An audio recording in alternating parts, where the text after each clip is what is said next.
maneti tava kukanda stepi ndinzwewo mati operator anoda ojira ndiye anokweva zvawanakirwa nebhebhi wangu wotopfimba brain hadzinei kuti uri ndimba zvawaona dziva ziva wototiva manya nebhura timu yakabayiwa timbomira kutungamidza ndakaroyiwa ukacheuka chenjera unotishayiwa ukapauna senge wanayiwa manya nebhura timu yakabayiwa timbomira kutungamidza ndakaroyiwa ukacheuka chenjera unotishayiwa ukapauna senge wanayiwa zvakutongoda kupfeka fesi yebasa chisaladi chitsveta yedza kutengesa hainakidze kuita yekukwereta kana ikashota nepamba unotama ndiwe dhiraivha weupenyu hwako chichinja magiya vamwe pafilling station yeupenyu vakaona zvakakodzera kudira mabhiya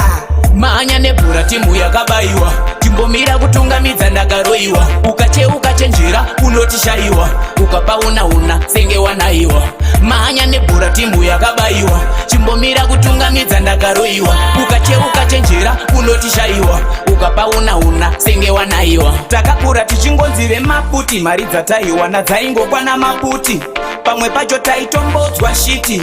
tonazi ine chitsotsi nangoti hopu mwana wamai usaluza hopu wadiko kumbovunza vemamopu hope wanguka adzina nima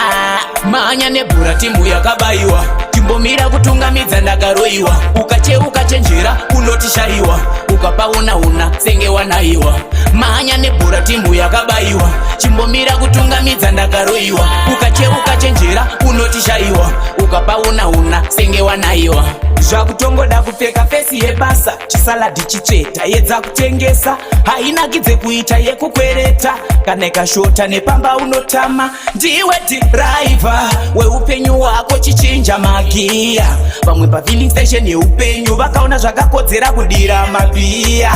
manya nebhura timu yakabayiwa timbomira kutungamidza ndakaroyiwa ukacheuka chenjera unotishayiwa ukapauna senge wanayiwa manya nebhura timu yakabayiwa timbomira kutungamidza ndakaroyiwa ukacheuka chenjera unotishayiwa ukapauna senge wanayiwa takakura tichingonzi vemaputi mari dzataiwana dzaingokwana maputi pamwe pacho taitombodzwa shiti